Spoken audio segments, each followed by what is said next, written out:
সিডনিতে রামিন্স ফার্ম তাদের খামারে গত রবিবার 25শে আগস্ট সকাল 9টা থেকে বিকেল 5টা পর্যন্ত বাংলাদেশের বন্যায় ক্ষতিগ্রস্তদের জন্য তহবিল সংগ্রহের আয়োজন করে।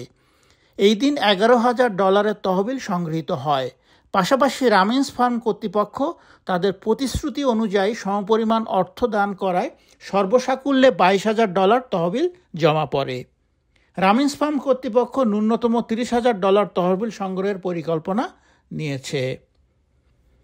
রামিন্স ফার্ম কর্তৃপক্ষ জানায়, এই লক্ষ্যমাত্রা অর্জনে এবং যারা গত রবিবার আসতে পারেননি তাদের জন্য আমরা আগামী 1 সেপ্টেম্বর আবারও বাংলাদেশের বন্যায় ক্ষতিগ্রস্তদের জন্য তহবিল সংগ্রহের আয়োজন করব।